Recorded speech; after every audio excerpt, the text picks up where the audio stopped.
আমরা শুনেছিলাম নিউজে যে অপু বিশ্বাস আত্মহত্যা করেছে। আমি তাহলে এই মুহূর্তে কার সাথে কথা বলছি, মানে এইরকম রিউমার। শুধু কি তাই, শুধু তো তাই না, মানে এরকম অনেক আর্টিস্টকেই মেরে ফেলছে। ভালোবাসার তো এরকম মাপকাঠি হয় না, জ্বরের মতো যে থার্মোমিটার দিলাম 100 জ্বর, 101 জ্বর বা 98 আছে, পারফেক্ট আছে। সো এই বিষয়টা মাপকাঠি দিয়ে দেখিনি, তবে ডেফিনেটলি রেসপেক্ট যে আমার সন্তানের বাবা। প্রচুর গোল্ড কিনতাম, কিন্তু তখন না বুঝে কিনতাম, ভালো লাগতো কিনে ফেলতাম, কিন্তু সেটা সেই মুহূর্তে যে কাজে দিবে এটা আমি বুঝতে পারিনি। যদি আমি স্বপ্ন মুবলিকে নিয়ে 3টি পজিটিভ কথা বলতে বলি তাহলে কি বলবেন? চিনি না তো, ওইভাবে জানা নাই বা দেখিনি, so I don't know, I have no any idea. পার্লারে যাবার নাম করে শাকিব খানকে বিয়ে করতে চলে গেছিলেন। ঠিক। তারপর কি হয়েছিল, কেমন ছিল সেই দিনটি? তারপরে তোমার একটু আগে প্রশ্নের উত্তরটা ছিল।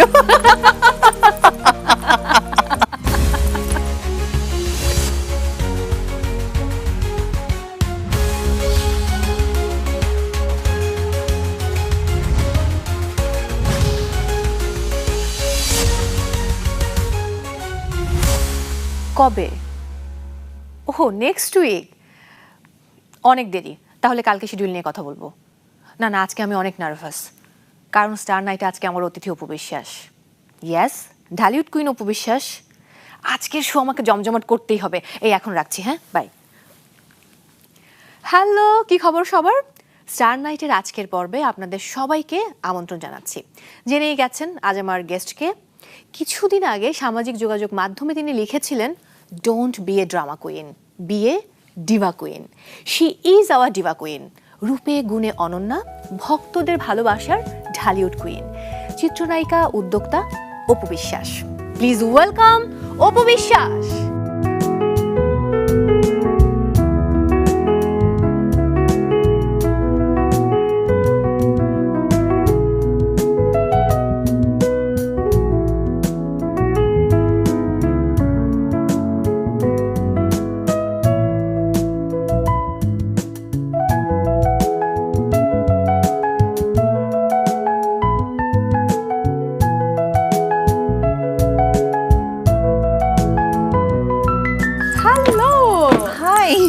ঝলমলে রানী চলে আসছে।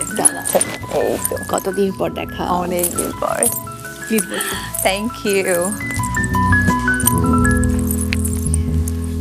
হ্যালো এবি, কেমন চলছে দিন? খুবই ভালো, বাট তোমার এবি মানে বলে এত সুন্দর করে আমাকে ওয়েলকাম করাটা খুবই ভালো লাগলো। ওয়াও। এবি, একটা ব্যাপার কি লক্ষ্য করেছেন? আপনার জন্মদিন 11ই অক্টোবর। অন্যদিকে বলিউডের যিনি এবি, অমিতাভ বচ্চন, তার জন্মদিনও কিন্তু 11ই অক্টোবর। বিষয়টা খুব ইন্টারেস্টিং না? একদম একদম। উনি অমিতাভ বচ্চন, আমি আসলে অপু বিশ্বাস, বাট জাস্ট একটা অক্ষর নিলে এবি হয়ে যায়। I am so lucky. এটা আমি নিজে নিজে অনেকবার দেখেছি, বাট এটা আসলে নিজের ঢোল তো পেটানো যায় না। আমারও অনেক ভালো লাগে যে এত বড় এক মাপের মানুষের সাথে কিছুটাও মিল আছে। যেমন আমাদের প্রয়াত একজন আছেন আয়ুব বাচ্চু ভাই, তাকেও কিন্তু শর্টকাটে এবি ডাকতেন। So I am so lucky. একেবারেই তাই। একটা ব্যাপার, আমি শুনেছি আপনি অপূর্ব পূর্ণিমাতে হয়েছিলেন এবং সেজন্য আপনার নাম রাখা হয়েছিল অপূর্বা, সেখান থেকে অপু, রাইট? হ্যাঁ। এত ইনফরমেশন।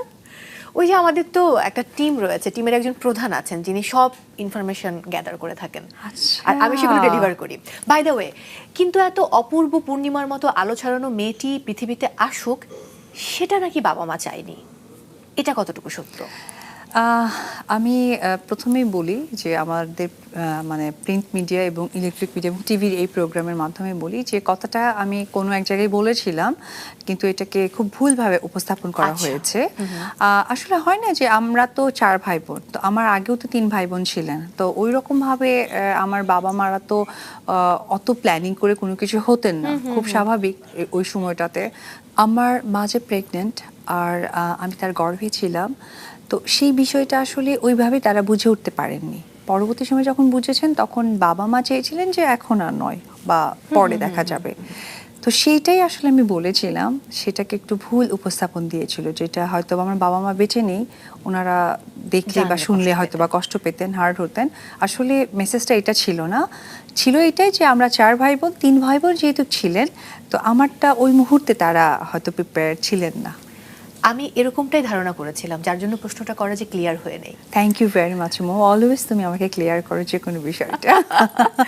যাই হোক, আমি এবার অন্য গল্পে যাব। এই তো সেদিনের নিউজ আমরা শুনেছিলাম নিউজে যে অপু বিশ্বাস আত্মহত্যা করেছে। So, আমি তাহলে এই মুহূর্তে কার সাথে কথা বলছি, মানে এইরকম রিউমার। শুধু কি তাই, শুধু তো তাই না, মানে এরকম অনেক আর্টিস্টকেই মেরে ফেলছে এই ধরনের কিছু ভুয়া নিউজ। এবং ইদানিং স্টার্ট হয়েছে এআই দিয়ে ফেস করা, হাঁটা চলা, কত ধরনের ভিডিও বানাচ্ছে। আসলে এটা আমি বলবো যে এখনকার সময়ে এটা অনেক বড় একটা পদ্ধতি, কিন্তু এটাকে মিস ইউজ করা হচ্ছে। একটা ব্যাপার যদি বলি, জীবনে এমন কোনো পরিস্থিতিতে কি কখনো আপনি আত্মহননের চেষ্টা করেছেন? না না, একদমই না, কারণ এটা কোনো ধর্মের সাথেই যায় না। আর আমি মনে করি মানুষ হিসেবে পৃথিবীতে এসেছি, এটা সবচেয়ে বড় প্রাপ্তি। হ্যাঁ, আমরা কেউই বেঁচে থাকবো না, সময় হলে যেতে হবে, সময়ের জন্য অপেক্ষা করব। আর জীবনের যতই ঝড় আসুক না কেন, ফেস করার জন্য তো আমাদেরকেই করতে হবে, কারণ আমরা সকলেই মানুষ, আমাদের সেই বুদ্ধি জ্ঞান বিবেচনা সৃষ্টিকর্তা করে দিয়েছেন। আজকে আমাকে অনেকেই একটি কমন প্রশ্ন করতে বলেছেন, প্রত্যেকের একটি প্রশ্ন। ওকে, তারা সবাই বলেছেন যে অপু বিশ্বাস সুন্দরী, এটা আমরা সবাই জানি, কিন্তু ইদানিং কি হয়েছে? কি হয়েছে? অনেক বেশি রূপবতী হয়ে গেছেন, না, এটা অনেক তোমার glow চোখে, করছেন। না এটা তোমার না, না, চোখে। সবার চোখে। এটার কি কারণ বলুন বলুন। এটা তোমার চোখে। আমার মনে হয় সবাই আমাকে অনেক বেশি ভালোবাসে, অনেক বেশি লাভ করে। ভালোবাসা তো আসলে চোখে কখনো খুঁতটা ধরতে পারে না, যার জন্য আমার কোনো খুঁতি ধরতে পারে না। আসলেই তাই। হ্যাঁ, কিন্তু এই গ্লোয়িং স্কিনের রহস্য জানতে চায় দর্শক। প্রথমেই বলবো যে সকলের ভালোবাসা এটা তো আছেই, বাবা মার আশীর্বাদ এটা তো আছেই। পাশাপাশি আমার একটা বিজনেস হয়েছে, signature baby beauty parlour and boutiques, এবং আরও একটা আমি মেয়েদের তো পার্লার দিয়েছি। তো আমার এরকম অনেক সাংবাদিক ভাইরা আছেন, তারাও চেয়েছেন পার্লারও আছে। Gents parlour. হ্যাঁ, তো ওই জায়গা থেকে আমার কাছে মনে হয় যে আমার ফেসে তো অনেক বড় প্রবলেম ছিল, এটা সিনেমায়ও অনেক সময় দেখেছি এবং এখনো আসে সামনাসামনি। তো আমার কিছু এক্সপেরিয়েন্স এখানে ইউজ করেছি পার্লারে। আর এখন লাস্ট হয়তো 1 বছর পার্লারে অনেক বেশি তার যাওয়া মানে কি হয়। পার্লারে গেলে সুন্দর হয়ে যাবে, গ্লো করা হ্যাঁ, যাবে? অবশ্যই, পার্লার তো সুন্দরের জন্য। তাও সিগনেচার বেবি বিউটি পার্লারে যেতে হবে। ওকে, আচ্ছা, খুব ভালো প্রমোশন হয়ে গেল। আমি শুনেছি ম্যাজিক ডায়েট আপনি মানে রেগুলার ফলো করেন। সো আমি জানি আপনি অসম্ভব রিচ ফুড খেতে ভালোবাসেন, চকলেট খেতে ভালোবাসেন। সেই লোভ কিভাবে অপু বিশ্বাস এখন সামলায়? আসলে সামলানোর জন্য প্রথম হচ্ছে যে আমার তো বেবির পর অনেক বেশি মুটিয়ে গিয়েছিলাম, তো সেখান থেকে কামব্যাক করতেও অনেকটা প্রবলেম হয়েছে। শুধুমাত্র ডায়েট প্ল্যানিংয়ে কিন্তু কোনো কিছু সম্ভব নয়, কারণ আমরা যারা মোটা হয়ে যাই, বিশেষ করে যারা মাদার, মানে আমাদের মা হওয়ার পরে মোটা হয়ে যায়, তাদের সবচেয়ে বড় প্রবলেমটা থাকে যে স্কিনটা যখন শুকানো স্টার্ট করে তখন কিন্তু একটু অন্যরকম হয়ে যায়। তার জন্য বেটার হচ্ছে জিম। সো আমি জিম প্রচুর সময় নিয়ে করি, অ্যান্ড ডায়েট করা হয়। আর এটা কিভাবে করা হয়, এটা হচ্ছে আমার দর্শকদের জন্য, কারণ আমার যারা ফ্যান ফলোয়ার তাদের আমার প্রতি এক ধরনের এক্সপেকটেশন আছে, আর আমার দায়িত্ব সেটাকে পূরণ করা। একেবারেই তাই। এরকম হাই মেনটেন্যান্স লাইফস্টাইলের পরেও আমরা অপু বিশ্বাসকে অনেকদিন সিনেমায় দেখছি না, কোনো সিনেমার খবরও পাচ্ছি না। কিছুদিন আগে আপনার একজন ভক্তের একটা বাইটস আপনি শেয়ার করেছেন। তিনি বলেছেন যে অপু বিশ্বাস যখন আবার সিনেমা করবেন তখন তিনি তার কানের দুল বিক্রি করে সবাইকে মিষ্টি খাওয়াবেন। ও আচ্ছা, এটা কোনো একটা আর্টিস্টকে ঘিরে বলেছিলেন? হ্যাঁ, আমি শেয়ার করেছিলাম। এটার কারণ হচ্ছে যে যুগে যুগে তো আসলে জুটি হয় না, জুটি তো কিন্তু খুব সিলেক্টিভ হয়। কাজ অনেক আর্টিস্ট করে এবং করেও আসছে, এখনো করছে, আগামীতেও করবে। কিন্তু জুটির একটা প্রথা যদিও নেই, কিন্তু ওটা চলে আসে। সেটা এখন আমরা বলিউডে যদি শাহরুখ খান কাজলকেও বলে থাকি, আমাদের বাংলাদেশে যদি রাজ্জাক আঙ্কেল কবরী ম্যামকে বলে থাকি, আমরা যদি শাবানা ম্যাম, আমরা আলমগীর স্যারকে বলে থাকি, শাবনুর আপু, সালমান ভাইকে বলে থাকি, তো এটা আসলে অপ্রিয় সত্য যে জুটি প্রথা কিছুটা হলেও আমরা বিশ্বাস করি। উত্তম কুমার, সুচিত্রা ম্যাম, তো ওই বিষয়টাই হচ্ছে। এবং শুরুতেই তুমি যার কথা বললো, অমিতাভ বচ্চন, রেখাজি, সো সেই জায়গা থেকে একটা আর্টিস্টকে ঘিরে বলা হয়েছিল। তো আমার কাছে মনে হয়েছিল যে মানুষ কতটা লাভ করে, আসলে কাজ দিয়ে বেঁচে থাকতে চাই, তো এটাই একটা তার বহিঃপ্রকাশ ছিল। একেবারেই তাই। তবে আমার সবসময় একটা বিষয় খুব মনে হয়, মানে আপনার প্রজন্মের যারা নায়িকা তাদের মধ্যে আপনি খুবই লাকি অ্যাক্ট্রেস, কারণ আপনি প্রয়াত সুভাষ দত্ত, আমজাদ হোসেন, একই সঙ্গে শ্রদ্ধেয় গাজী মাজহারুল আনোয়ার, চাষী নজরুল ইসলাম, নায়করাজ রাজ্জাকের পরিচালনায় অভিনয় করেছেন। এটা বিরল অর্জন। সেই সাথে দেবদাসের মতো কালজয়ী উপন্যাস নিয়ে নির্মিত সিনেমা, সেখানে আপনি পার্বতী চরিত্রে অভিনয় করেছেন। মেধা, সৌন্দর্য নাকি ভাগ্য? কোনটা আপনাকে এগিয়ে নিয়ে গেছে? খুব কঠিন একটা প্রশ্ন। প্রথমেই বলবো সকলের আস্থাটা ছিল যে অপু পারবে, বিধায় এই রকম ডিরেক্টরদের সাথে কাজ করার সৌভাগ্য আমার হয়েছে। তারপরে যেটা আমি বলবো যে অবশ্যই আমার সৌন্দর্য কিছুটা হয়তো ছিল, কারণ একটা নায়িকার সেই সময় আমি যে সময়টা কাজ করেছি তখন তো ডিজিটাল ছিল না। সো ডিজিটাল সময় তো আমি নায়িকা হইনি, এবং তুমি যাদের কথা বললে তারা তো সেই সময়টা তো ডিজিটাল কাজ করেনি প্ল্যাটফর্মে। সো সৌন্দর্যটা তারা কিছুটা পিক করেছে, তারপরে হয়তো বা তাদের সাথে কাজ করতে গিয়ে মেধার বিকাশ ঘটেছে আমার। এই তো। এখন অপু বিশ্বাসের ইন্টারভিউ করতে গেলে দুটি নাম অবধারিতভাবে চলে আসে। আমি সেদিকে আপাতত যাচ্ছি না, কারণ যাকে ভক্তরা ঢালিউড কুইন বলেন তার সম্পর্কে জানার এখনো অনেক কিছু আছে, তাই সব জানবো। তবে এই মুহূর্তে আপনার অভিনয়, পারফরমেন্স সবকিছু মিলিয়ে এক ঝলক আমি দর্শকদেরকে দেখাতে চাই। ও প্লিজ।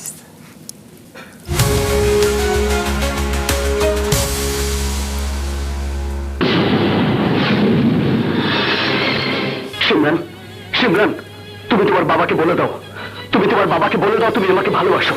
চুপ করে থেকো না, বলো, বলো তুমি আমাকে ভালোবাসো। না, আমি তোমাকে ভালোবাসি না। তোমার বাবা ভালোবাসার দাম দিতে জানে না, শুধু টাকা চেনে। সিমরান, সেদিন আমার চাচা ভালোবাসার দাম দেয়নি। আমি তার বদলা নিয়েছি। 5 কোটি টাকা, 5 কোটি টাকার কাবিন দিতে পারলে এ বিয়ে হবে, নইলে তুমি তোমার বাবার চাচাকে নিয়ে দূর হয়ে যাও। আছো না কি ফ্রি? বাবা হিসেবে আমার দায়িত্ব সন্তানকে মানুষ করা। সন্তানের জানার দরকার নেই বাবা কোথা থেকে টাকা নিয়ে আসলো। যতদিন দেখিনি ততদিন বলিনি, কিন্তু যখন চোখের সামনে অসহায় মানুষগুলোকে নীরবে তাদের শেষ সম্বল থেকে তোমাকে খুশি করার জন্য নিরুপায় হয়ে চাঁদা দিতে দেখি, তখন তো চুপ থাকতে পারি না।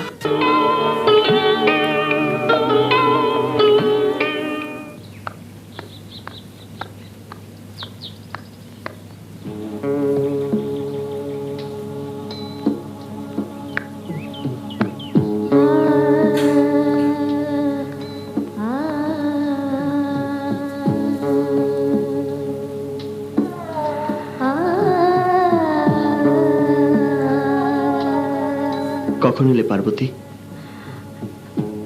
এখন এলাম। বেশ ভালো ছিলে তো?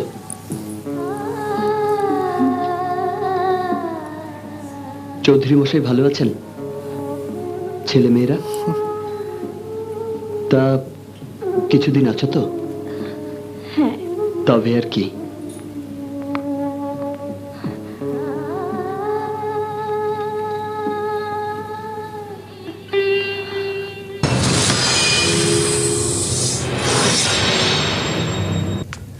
ভালোবাসা? তোমার মতো খুনের মুখে আর যাই হোক, ভালোবাসার কথা শোভা পায় না। Please please mister Ayan Habibullah, আপনি এখান থেকে চলে যান, আপনি এখান থেকে চলে যান। অর্ষা, অর্ষা, অর্ষা, একটিবার আমার কথা শোনো। Out, otherwise I will shoot.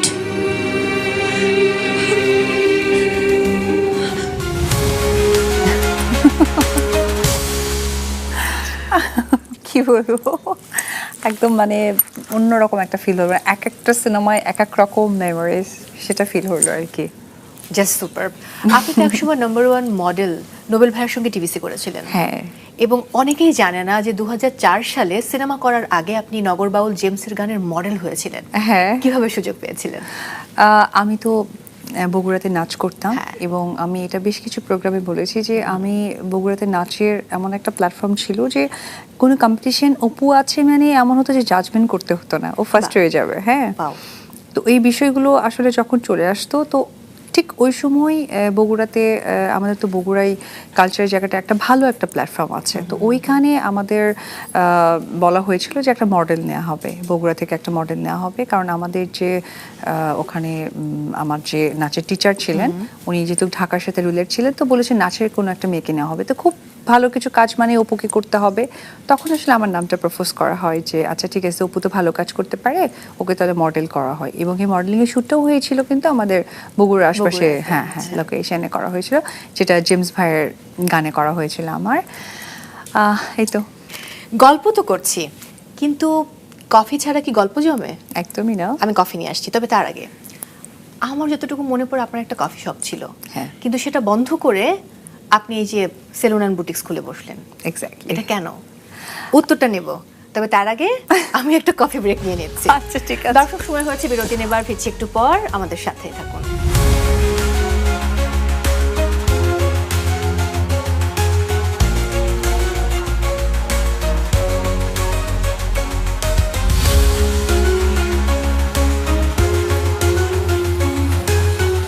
Thank you, thank you, thank you.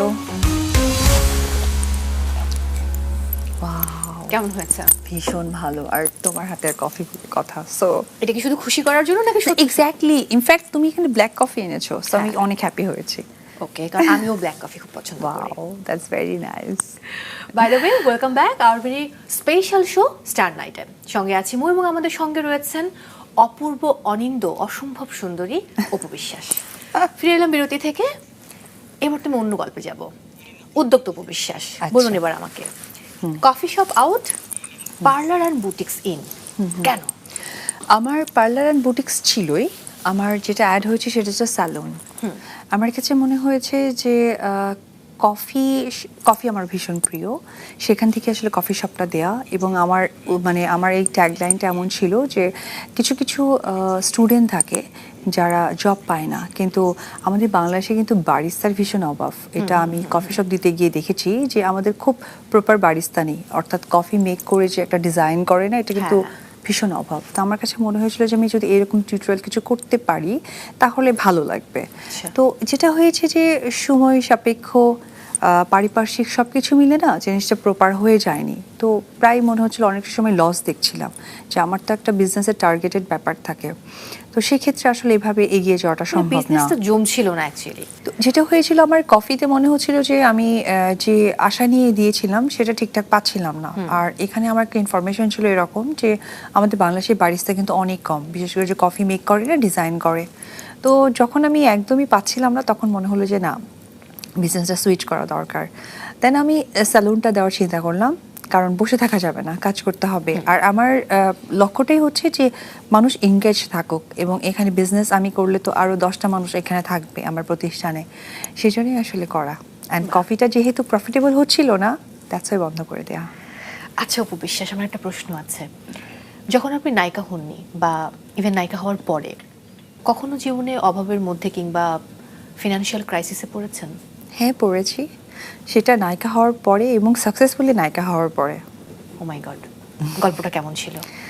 ভীষণ ট্র্যাজেডি, কারণ এটা সময়টা বলে দিই, সেটা হচ্ছে আমার বাচ্চার পর যখন আমি বাংলাদেশে ব্যাক করি, তখন কিভাবে তখন ওভারকাম করেছেন? আমি ইদানিং হয়তো বা অনেকে ফলো করে, আমি একটু গোল্ড পরতে পছন্দ করি। আসলে আমি গোল্ড পরতে পছন্দ করি না, আমার কাছে মনে হয়েছিল যে আমার ওই সময়টা গোল্ড আমাকে অনেক সাপোর্ট করেছিল। কারণ আমি একটা সময় তো প্রচুর শো কাজ করেছি, বিভিন্ন দেশে যাওয়া হয়েছে, খুব স্বাভাবিকভাবেই তুমিও যাও। আমার মেইন পছন্দই ছিল যে আমি গোল্ড কিনতাম, প্রচুর গোল্ড কিনতাম। কিন্তু তখন না বুঝে কিনতাম, ভালো লাগতো কিনে ফেলতাম, কিন্তু সেটা সেই মুহূর্তে যে কাজে দিবে এটা আমি বুঝতে পারিনি। আমি প্রচুর অ্যামাউন্টের গোল্ড বিক্রি করে ফেলেছিলাম সেই সময়, নিজেকে সুন্দরভাবে প্রেজেন্ট করার জন্য, সব কিছুর জন্য। তো সেই সময়টা গোল্ডের মর্যাদা বুঝেছি, এবং ফাইন্যান্সিয়ালি একটা মানুষ বিপদে পড়লে কিভাবে দিন পার করতে হয়, কিভাবে মৃতব্যয়ী হতে হয়, কিছুটা শিক্ষা নিয়েছি। 20 বছরের ক্যারিয়ারে 100টির অধিক আপনি সিনেমা করেছেন। এবার যদি আপনার কলিগদের কাছ থেকে আপনার সম্পর্কে কিছু শুনতে চাই, তাহলে কেমন হয়? জানি না তারা আমার প্রতি হ্যাপি না আনহ্যাপি, বাট দেখি। আচ্ছা দেখি, হ্যাপি নাকি আনহ্যাপি। ঠিক আছে।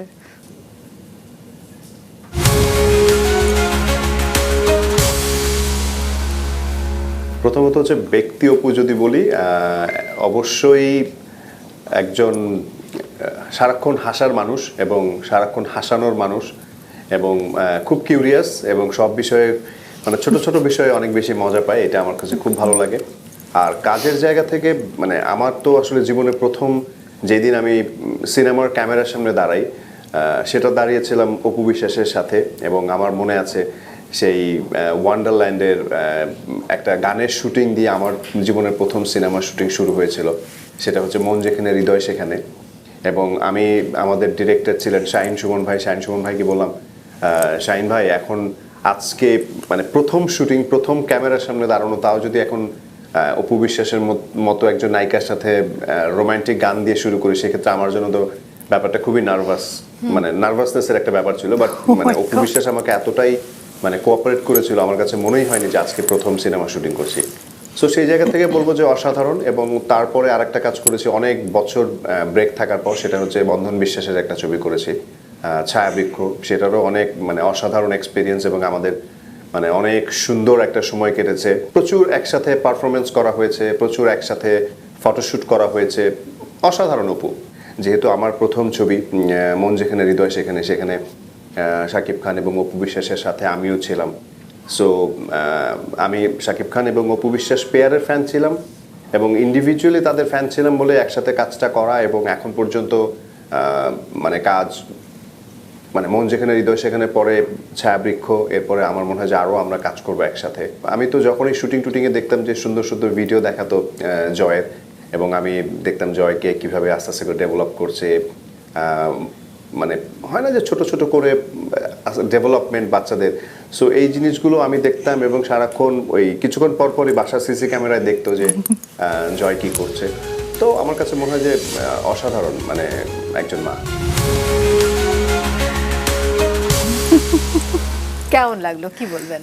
ভীষণ ভালো, কারণ নীরব যে এভাবে আমাকে নিয়ে কখনো দেখেছে, চিন্তা করেছে কাজ করতে গিয়ে, এবং আমরা সত্যি প্রচুর শো করেছি।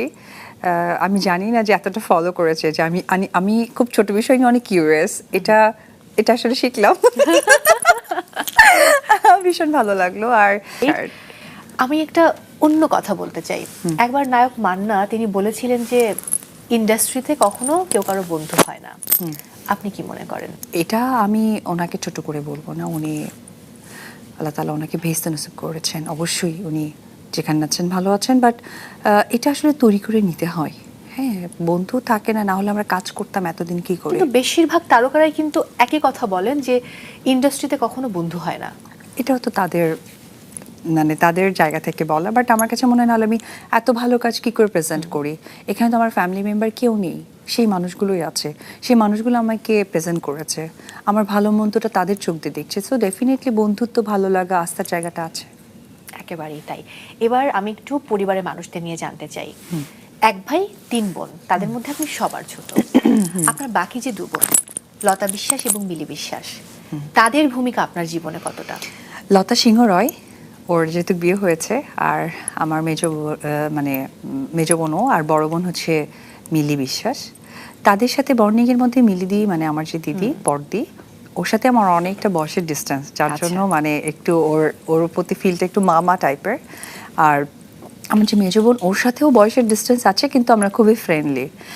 আমার সমস্ত কিছু তার সাথে শেয়ার করি, এবং সে যখন আমাকে বলে বা কোনো কিছু আমাকে কি বলে ডিসাইড করে দেয়, আমি সেটাই করি। আচ্ছা, মানে তাকে অনেক মানেন আপনি। একদম। আপনার কাকার গল্পে যাব আমি, যে কাকা আপনাকে ছোটবেলায় লালন পালন করেছেন, এবং আমি শুনেছি যে আপনাকে লালন পালন করতে গিয়ে তিনি বিয়েও করেননি। 2010 সালে এই ইনফরমেশনটা আমি বলি, উনি বিয়ে করেছেন এবং আমার কাকি প্রেগনেন্ট অবস্থায় মারা গিয়েছেন, যেটা আমার শোনা কথা, কারণ আমি সেই মুহূর্তে অনেক ছোট ছিলাম। তো তখন আমি যেহেতু সবার ছোট, তো কাকার মেয়ে হয়ে গড়ে উঠেছে। অর্থাৎ আমার যত কিছু স্কুল খরচ থেকে শুরু করে আমার যা কিছু আছে যাবতীয়, বাবার থেকে কাকা পুরোটাই দিতেন। বাবার কাছে আমি চেয়ে নিতাম, বাট কাকারটা পুরো দিতে হতো। বাহ, আপনাদেরকে ছেড়ে চলে গেছেন 2010 সালে। হ্যাঁ। এই 15 বছরে কাকার কোন স্মৃতিগুলো সবচেয়ে বেশি মিস করেছেন? প্রত্যেকটা স্মৃতি আসলে কোনোটাই বলে বোঝাতে পারবো না।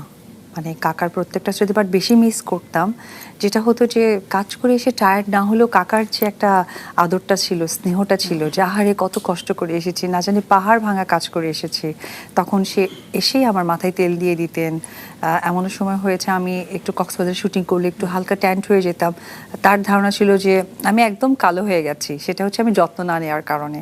তো অনেক সময় কাকা একদম সাবান তারপরে লুফাফা নিয়ে এসে ঘষাঘষি শুরু করে দিত। তো একদম কাকা এগুলো কি করছো, না অনেক কালো হয়ে গেছে, এসব যত্ন নেয় না মেয়েরা, এরা কি বড় হয়ে গেছে শুধু হাতে পায়ে বড়, মানে এই যে একটা মানে বিষয়গুলো, এটা ভীষণ মিস করি।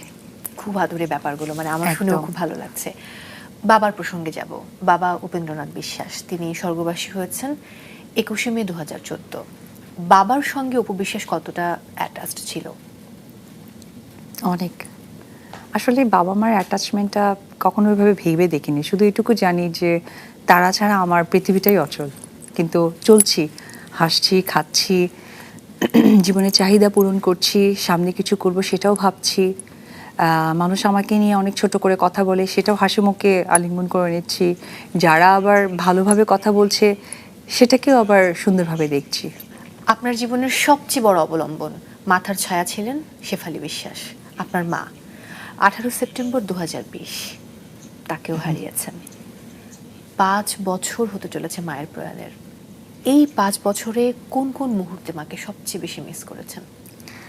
এখন যেখানে বসে আছে এখনো মিস করছি, কারণ আমার কোনো শুটিংয়ে গেলে সেটা ঠিকঠাকভাবে করেছি কিনা, বা আমার প্রেজেন্টেশনটা প্রপার আছে কিনা, ছবি তুলে পাঠাতাম, ভিডিও কল দিত। সো মাকে প্রত্যেকটা মুহূর্তে মিস করি। আমার একটা ইন্টারভিউতে মনে আছে আপনি বলেছিলেন যে অ্যাকচুয়ালি মানে জয়ের নানি জয়ের মা।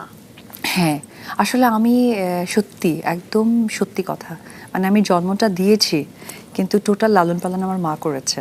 মানে আমার বাবু যে, সেই বাবুকে মানে আমার ওইভাবে চিন্তাই করতে হয়নি, টোটালি মাই করেছেন। মা মানে- ঘোড়া হতেন, জয় সেই ঘোড়ায়। হ্যাঁ হ্যাঁ হ্যাঁ, ওইরকম অনেক ভিডিওস আছে আমার কাছে। এই যে কিছুদিন আগে আপনি বাবার বয়সী, আপনার বাবার বয়সী রইসুদ্দিন, যিনি আসলে 1,23,000 টাকার জাল টাকার গরু বিক্রি করেছিলেন হজে যাবার উদ্দেশ্যে, হ্যাঁ, হ্যাঁ। এবং তাকে সেই হজে যাবার সুযোগ আপনি করে দিয়েছেন অর্থটা দিয়ে। সুযোগ বলবো না, উপদি। আমি বলবো যে একটা মেয়ের দায়িত্ব পালন করেছি আমরা। আমার বাবা মা হয়তো বা হজে যেতেন না, কিন্তু তারা অনেক অল্প বয়সে মারা গেছেন। আমার বাবা মা দুজনেই ভীষণ অল্প বয়সে মারা গেছেন। তো আমাদের ধর্মে যেখানে যাওয়ার কথা ছিল হয়তো আমি সেখানে তাদেরকে পাঠাতে পারতাম, কিন্তু সেই সুযোগটা আমার হয়ে ওঠেনি।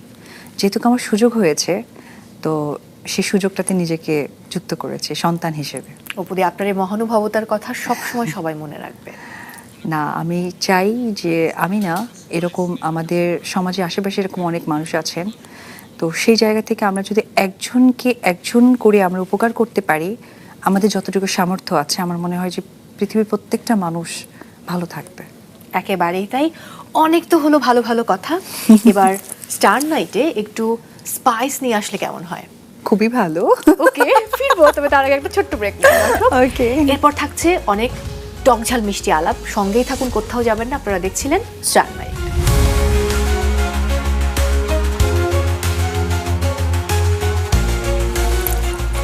দর্শক, ফিরে এলাম ব্রেক থেকে। সবাইকে আরো একবার আমন্ত্রণ জানাচ্ছি স্টার নাইটে। সঙ্গে আছি মৌসুমী মৌ, আমার সঙ্গে রয়েছেন আমাদের ভালোবাসার অপু বিশ্বাস। অপুদি, আপনাকে নিয়ে একজন কিছু কথা বলেছেন, খুব কাছের একজন। এবার সেই কথাগুলোই আমি আপনাকে শোনাতে চাই। তাই?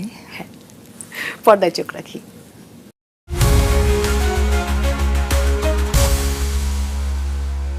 অপু বিশ্বাস এমন একটি নাম যে নামের সাথে অনেক আবেগ, অনেক সম্পর্ক এবং অনেক সাকসেসের স্টোরি রিলেট করা আছে।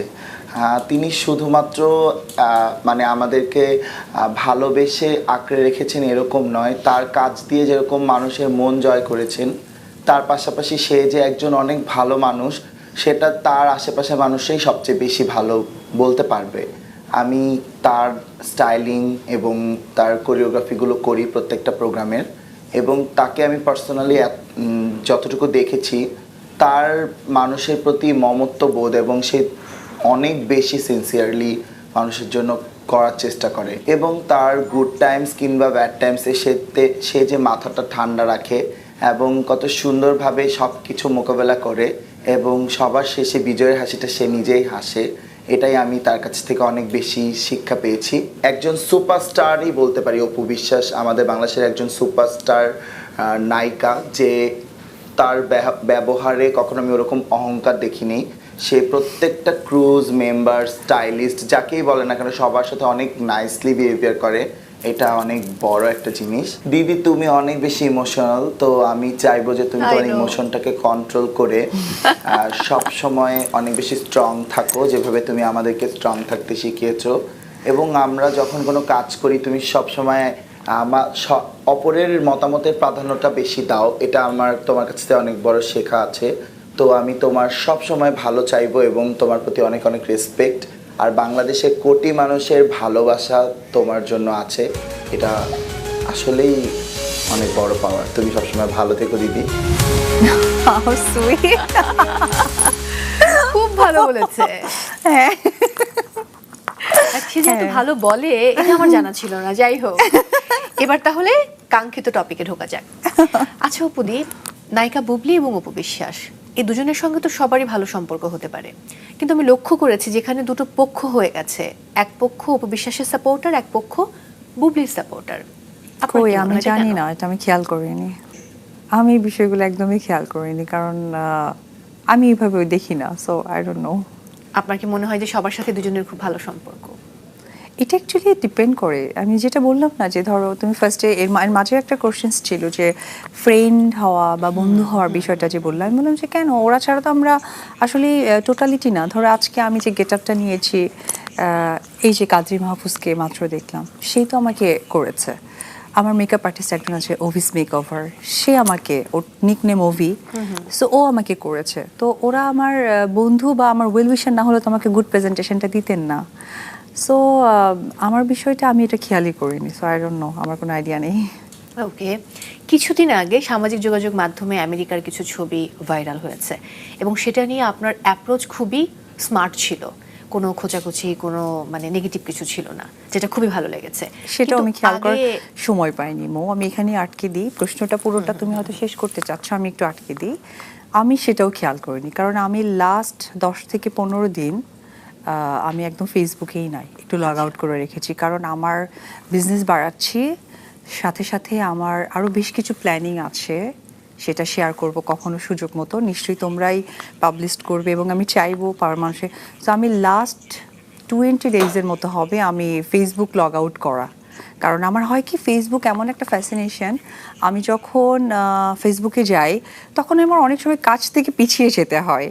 সো আমি কাজে এতটাই ফোকাসড, সো আমি ফেসবুক লগ আউট করা, আমি জাস্ট খালি হোয়াটসঅ্যাপে আমার ছেলে ফ্যামিলি মেম্বারদের সাথে হাই হ্যালো থাকে, দ্যাটস ইট। গেল জুন মাসে একটা ভিডিওতে দেখেছিলাম যে আপনি, শাকিব খান এবং আপনাদের সন্তান জয়, আপনারা 3 জন মিলে শপিংয়ে গিয়েছিলেন। শাকিব খান কি কখনো ঢাকাতে শপিং করেন এবং সেই শপিংয়ে কি আপনিও যান? বাবু যেহেতু কাছে, তো বাচ্চাদের তো শপিং ওই রকম করলে আমাদের আসলে এখানে খুব একটা করা হয়ে ওঠে না, বাইরে থেকেই করা হয়, কিন্তু টুকটাক জিনিসগুলো তো নিতে হয়।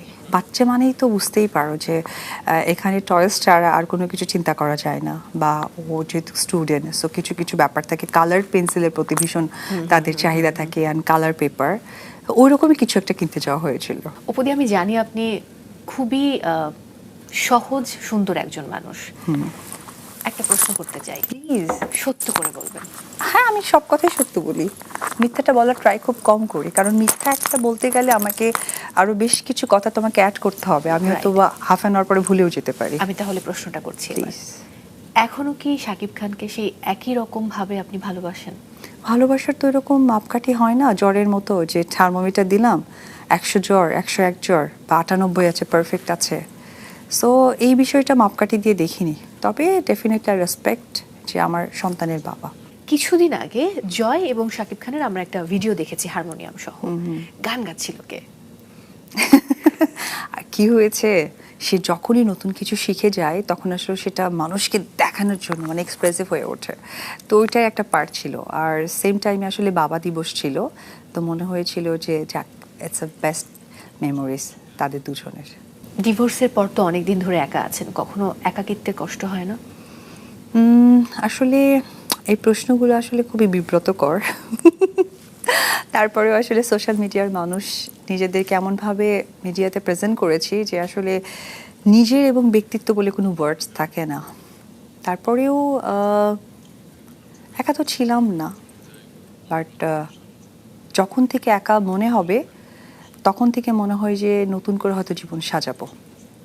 কারণ একা ফিল করা হয়নি, একা ফিল করা স্টার্ট করলেই জীবনটাকে সাজিয়ে ফেলবো। কারণ মানুষের জীবন সুন্দর, এটা যেমন একটা উক্তি আছে, সেটার সাথে নিজেকে মানিয়ে নিতে চাই।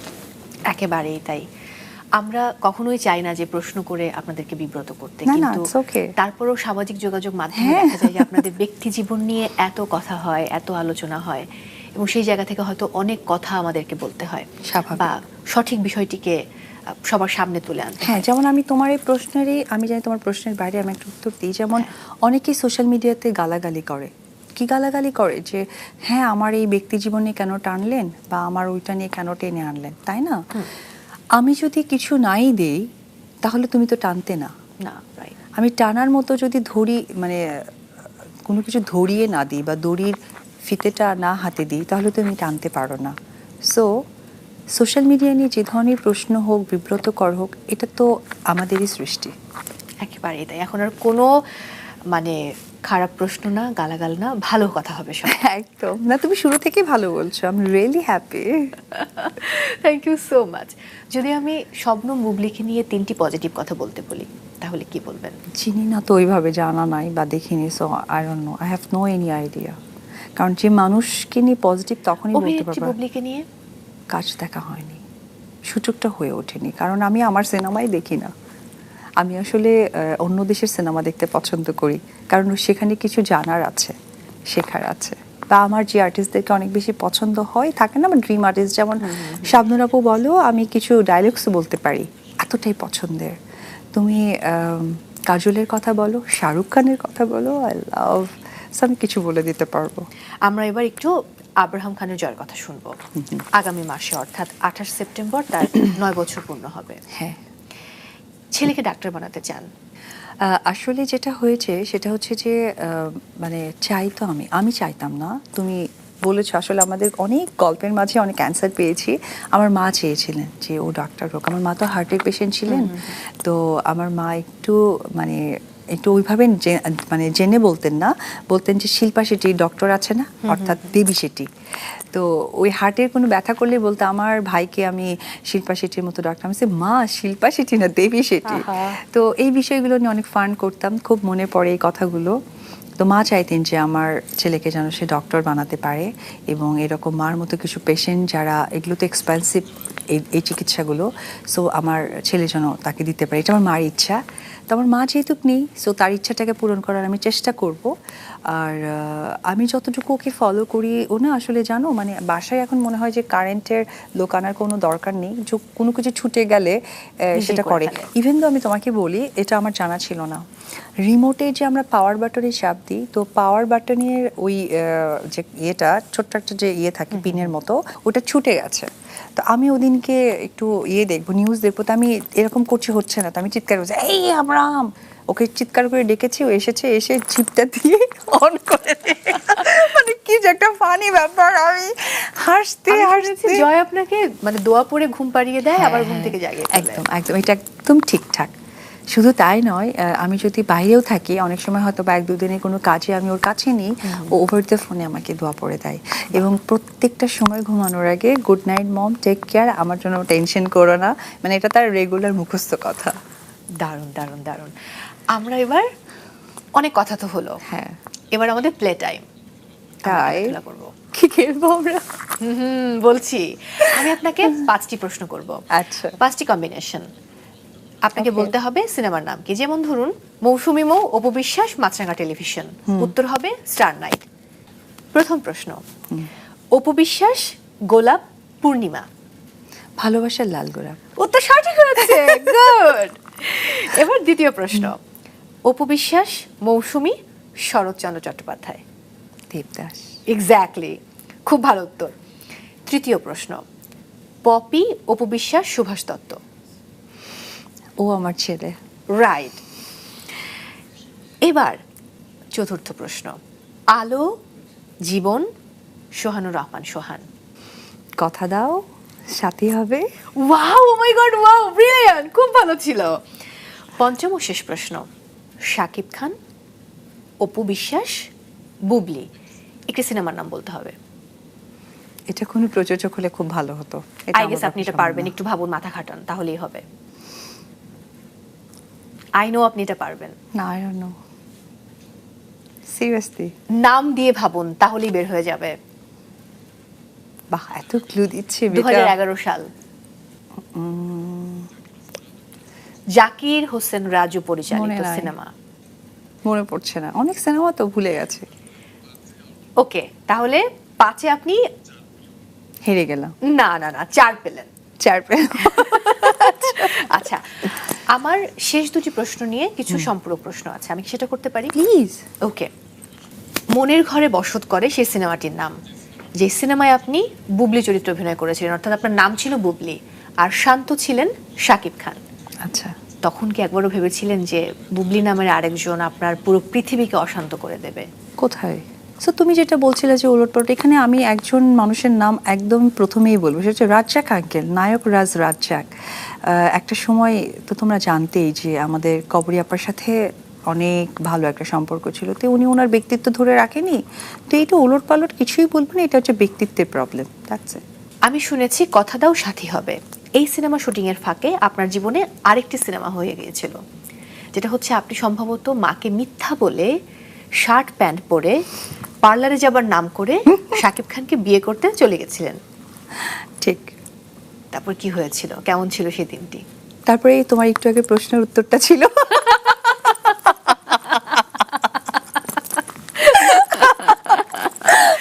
সেই দিনটি তো নিশ্চয়ই আসলে খুব ভালো ছিল। এখনো তো ভালো, সবই ভালো, কোনোটাকে আমি নেগেটিভ বলবো না। আচ্ছা, ওকে, দ্যাটস গ্রেট, আপনি আসলেই গ্রেট। এবার আমরা একটা নতুন খেলা খেলবো। আমি 5টি প্রশ্ন করব, আপনার কিংবা অন্য কারো সিনেমার একটি করে নাম বলবো, সেখানে সেই সিনেমার যে কোনো একটি গানের 2 লাইন আপনার গাইতে হবে। ওরে বাবা, কঠিন একটা হয়ে তো গেল? গলার অবস্থা খারাপ, বাট খুব কঠিন প্রশ্নগুলো। ওকে, আমি জানি ঢালিউড কুইনের জন্য এগুলো কোনো ব্যাপার না। প্রথম সিনেমা, মনে প্রাণে আছো তুমি। আজকে আমার গলার অবস্থা ভীষণ খারাপ, ঠান্ডা লেগেছে। গান গাওয়ার আগে সবাই এই কথা বলে, এখন দেখছি গায়িকারা বলে, নায়িকারাও বলে, নো প্রবলেম। একদমই 1 লাইন, হ্যাঁ, নাও 2 লাইন। ঠিক আছে। এক বিন্দু ভালোবাসা দাও, আমি এক সিন্ধু হৃদয় দেব। হয়ে গেল। এবার জান করবান। জান কুরবান, আহারে একদম মনে আসছে না। কারো প্রেমে পড়লাম। ও আচ্ছা, ওকে, রেডি। কারো প্রেমে পড়লাম না রে, মজা কি বুঝলাম না রে, শুনলাম না মোবাইল ফোনে আই লাভ ইউ। তৃতীয় নাম তুফান। তুফান, ও দুষ্ট কোকিল ডাকে রে, কুকু কুকু কুকু কুকু, মনে বাঁশি বাজে রে, কুকু কুকু কুকু কুকু। গ্রেট। চতুর্থ নাম অন্তরে অন্তরে। অন্তরে অন্তরে, ভালোবাসিয়া গেলাম ফাঁসিয়া, করতে হবে এবার বিয়া। তারপর আজকে তোমাকে পুরো ফাঁসায় দিচ্ছ। আজকে আমার গান শুনে দর্শক যতটুকু স্ক্রিনে আছে উঠতে যাবে, উঠে হাত যারা ধুতে বিশ্বাসকে যাবে। ভালোবাসে তারা কোথাও যাবে না। বাই দ্য ওয়ে, পঞ্চম এবং শেষ প্রশ্ন, ভালোবাসলেই ঘর বাঁধা যায় না।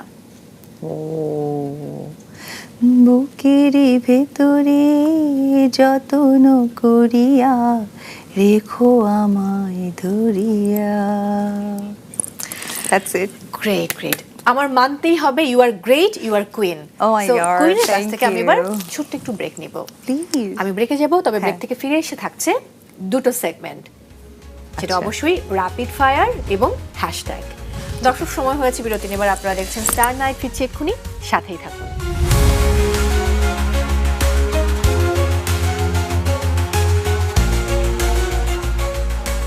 দর্শক, ফিরে এলাম হিরোইন দ্য সুপারস্টার অপু বিশ্বাসকে সঙ্গে নিয়ে আপনারা দেখছেন মাছরাঙা টেলিভিশনের স্টার নাইট, সঙ্গে আছি মৌ।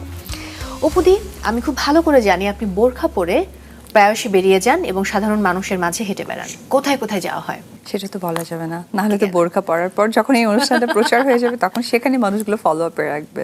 অনেকে যারা আসলে এতটা ভালোবাসে তারা কিন্তু হাঁটা চলা দেখেই বুঝে ফেলে। হ্যাঁ, অনেক সময় চোখ দেখে বুঝে যায়, আমি কথা বলি না, কণ্ঠ শুনলে বুঝে যাবার কথা। হ্যাঁ, কণ্ঠ শুনলে বুঝে যায়, কথা তো কম বলি, আমার সাথে হয়তো থাকে ওরা কথাটা তো বলে, বাট চোখ দেখলে বুঝে যায়। ওকে, সো এবার আমি আর অন্য কোনো প্রশ্নে যাব না, সরাসরি র্যাপিড ফায়ারে। Okay. আমি খুবই সহজ প্রশ্ন করব, আপনাকে খুব র্যাপিডলি উত্তর দিতে হবে এবং যে প্রশ্নের উত্তরে থাকতে হবে ফায়ার। প্রথম প্রশ্ন, অনেকেই বলেন আপনি গসিপ কুইন। ইন্ডাস্ট্রির লেটেস্ট গসিপ কি এই মুহূর্তে? শুধু ঈদেই সিনেমা আসে, অন্য সময় আসে না কেন? এটা কি গসিপ? হ্যাঁ, অবশ্যই গসিপ, কারণ এখানে ঈদের সিনেমা যাদের খুব বেশি আসে, ঈদ কেন্দ্রিক আসে, তাদেরকে নিয়ে গসিপ করা হয়। ওকে, ছোটবেলার কোন তিনটি দিক আপনি ফিরে পেতে চান? বাবা মার কোলে ঘুম পাড়ানো, মানে তাদের একটা এক। গায়ের গন্ধ নিতে চাই। 2, আর স্কুলে যেতে চাই, ইস, সেটা যে শুনে কি আমার খুব মজা।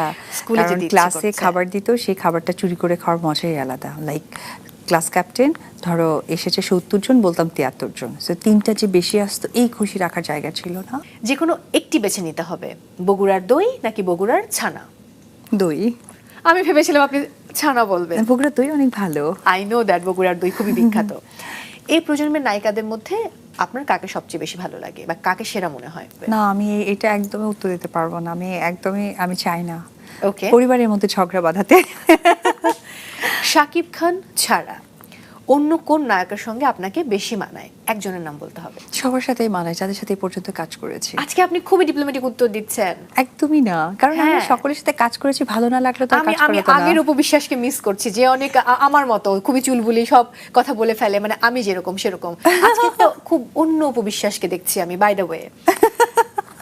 আমি পরের প্রশ্নে যাব। গণমাধ্যমে যে কথা বলে পরবর্তীতে নিজে খুব আফসোস করেছেন? আমার আব্রামের পর অনেক আবেগের কথা আমি স্ক্রিনে বলেছি, এটা তো আর্কাইভ থেকে যায়। বিশেষ করে ওর দাদা দাদিকে নিয়ে কিছু মন্তব্য করেছি, যেটা আমার কাছে খুব কষ্টের, এখন পীড়া দেয়। ওকে, যদিও তারা আমাকে সবসময় বলে যে তুমি আমার মেয়ের মতো, এগুলো আমাদের একদমই মনে নেই, মাথায় নেই, তো তারপরেও না নিজের মতো অনেক গিল্টি হয় যে কেন বলেছি রাগ করে। জয়ের ডাক্তার বিশ্বজিৎ চক্রবর্তীকে যে কথা এখনো বলা হয়নি। এটাও কি করে জানো? আমাদের এআই আছেন। ও মাই গড, আমি উত্তর কি দিব আমি ভাবছি। এটার উত্তর কিন্তু দিতেই হবে। আমি জাস্ট ওনাকে একটা কথাই বলি, আমি ওনাকে বাবা ডেকেছিলাম, তো আমি একটু কথাই বলি যে আমাকে এত সুন্দর একটি সন্তান উপহার দেওয়ার জন্য, কারণ ওই সময়টা আসলে আমার জন্য অনেক বেশি সেন্সিটিভ ছিল, যেটা উনি আমাকে সত্যি একটা ডাক্তার না, একটা বাবা হয়ে প্রেজেন্ট করেছিল। এবার আপনাকে নিয়ে দুটো নেগেটিভ এবং দুটো পজিটিভ কথা বলুন। নেগেটিভটা হচ্ছে ভীষণ সহজ সরল। আসলে এই সহজ সরল বিষয়টা অনেক সময় মানুষকে হিট করে, আর মানুষের বেশি উপকার করতে গিয়ে হালকা হয়ে যায়, ব্যক্তিত্ব লস্ট হয়ে যায়, সো এটা নেগেটিভ। আর পজিটিভ বলবো, সকলে ভালো পছন্দ করি, যে সকলেই ভালো থাকুক, যে জায়গা থেকেই থাকুক। আরেকটি পজিটিভ? আমার পজিটিভ খুঁজে পাচ্ছি না। ও নো, আপনি সরল, এটা আরেকটি পজিটিভ আমার কাছে মনে এটা তো হয়। আমার কাছে নেগেটিভ মনে হয়, কারণ এটা পজিটিভও নেগেটিভ, এটা হতে পারে, আই ডোন্ট নো, হ্যাঁ তাই মনে হয়, রাইট। ওকে, যদি কখনো শাকিব খান, অপু বিশ্বাস, বুবলি একসঙ্গে কোনো সিনেমায় অভিনয় করে, সেটার নাম কি হবে? ডিরেক্টর বা প্রযোজক ডিসাইড করবে, আমি তো এত বড় প্রোডাকশনে কাজ করাতে পারবো না, সো আই ডোন্ট নো। আপনার ইমাজিনেশন কি বলে, কি হতে পারে? কিছুই না, কারণ আমি যেটা পারবো না সেটা আমি ইমেজেও আনবো না। ইমাজিনেশন এই কারণে করবো না, কারণ এটা আমার স্বার্থ নয়, সো আমি এটা করে টাইম ওয়েস্ট করতে পারবো না। ওকে, এবারের সেগমেন্ট হ্যাশট্যাগ। Okay. আমি একটি করে নাম বলবো, সেই নামের পরে আপনাকে একটা বিশেষণ দিতে হবে, হ্যাশট্যাগ বিশেষণ বলতে হবে। ওকে, খুব ডিপ্লোম্যাটিক অ্যান্ড কঠিন। ধরেন মৌসুমী মৌ, হ্যাশট্যাগ মিষ্টি মেয়ে। যদিও বুঝতে পেরেছি। আজকে আমাকে আর মিষ্টি লাগছে না, I know that. তুমি মিষ্টির চেয়েও মিষ্টি। শুরুতেই the one and only megastar Shakib Khan. Hashtag businessman. Okay, Ananta Jalil. Hashtag businessman. Arifin Shuvo. Hashtag actor. Afran Nisho. Hashtag actor. Siam Ahmed. Hashtag good human. Shariful Raj. Hashtag good অভিনেতা। ইমন, হ্যাশট্যাগ ভালো বন্ধু, Nirob, hashtag good well wisher, okay, Zayed Khan, hashtag good human being, okay, Bappi Chowdhury, hashtag ভালো বন্ধু, ওকে, Simon Sadiq, hashtag ভালো মানুষ, চিত্রনায়িকা Moushumi, hashtag মিষ্টি, Shabnur, hashtag সুন্দরী, Popy, hashtag spark, Purnima, hashtag evergreen, Joya Ahsan, hashtag সুন্দরী, বুদ্ধিমান, সব কিছু, বিদ্যা সিনহা মিম, হ্যাশট্যাগ মডেল, তমা মির্জা, হ্যাশট্যাগ ভালো অভিনেত্রী, আমার সুইটেস্ট বোন, ওকে, ইয়ামিন হক ববি, হ্যাশট্যাগ ভালো ফ্রেন্ড, বর্ষা, হ্যাশট্যাগ ভালো wife, Mahiya Mahi, hashtag damn, Porimoni, hashtag সুন্দরী সুন্দরী সুন্দরী, okay, Nusrat Faria, hashtag very stylish, Dighi, hashtag গোলু, Puja Cherry, hashtag sweety, Apu Biswas, hashtag বেশি খোলামেলা কথাবার্তায়, যেটা একটু নিজের মধ্যে রাখা আজকে ছিল দরকার। না। আজকে ছিল না, কি দুষ্ট। হ্যাশট্যাগ মৌসুমী অনেক দুষ্ট। Excellent, bold and beautiful Apu Biswas. আপনার হাসির মতো খুবই মিষ্টি একটা সময় কাটালাম। Thank আমি you. খুবই কৃতজ্ঞ, আমরা পুরো পরিবার কৃতজ্ঞ স্টার নাইটের আজকের আয়োজনে আপনি সময় দিয়েছেন। Thank you. আপনার কেমন লাগলো? আমার ভীষণ ভালো লাগলো, এত সুন্দর একটা প্রোগ্রামে আমি আসতে পেরেছি। বেশি ভালো লেগেছে, তোমাকে দেখে অনেকদিন পর দেখা হলো। অ্যান্ড পাশাপাশি আমার প্রিয় মানুষগুলো এখানে তাদের মনের ভাব প্রকাশ করেছে, যেটা আমার জানা ছিল না। আর অনেক আগের স্মৃতির সিনেমা সব কিছু, মানে সময় হয় না জানার দেখার, সেই প্রোগ্রামের মাধ্যমে সেটাও পেয়ে গিয়েছি। অ্যান্ড পাশাপাশি অবশ্যই আমার যারা দর্শক আছে তারাও একটু আমার সাথে কন্ট্রাক্ট বা রিলেট করতে পারলো। ওভারঅল মাছরাঙা পরিবারকে জানাতে চাই অসংখ্য ধন্যবাদ। সব ভালোবাসার প্রমাণ দিতে হয় না, প্রমাণ ছাড়াও ভালোবাসা হয় যদি পবিত্র হৃদয় থাকে। কথাটি কিছুদিন আগে সামাজিক মাধ্যমে বলেছিলেন চিত্রনায়িকা অপু বিশ্বাস। আমরা অপু বিশ্বাসের ভালোবাসার প্রমাণ দিতে চাই না, শুধু পবিত্র হৃদয় নিয়ে বলতে চাই অপু বিশ্বাস পর্দায় নতুনভাবে ফিরে আসুক, আর ব্যক্তি জীবনে সবার বিশ্বাস আর ভালোবাসা নিয়ে পূর্ণ থাকুক। কারণ জীবন একটাই, আর এ জীবন সুন্দর, অনেক সুন্দর। ভিউয়ার্স, আমি মৌসুমী মৌ আজ বিদায় নিচ্ছি। দেখা হচ্ছে আগামী শুক্রবার রাত 9টায় মাছরাঙা টেলিভিশনে। ততক্ষণ পর্যন্ত বিদায়, সবাই অনেক ভালো থাকুন। শুভরাত্রি।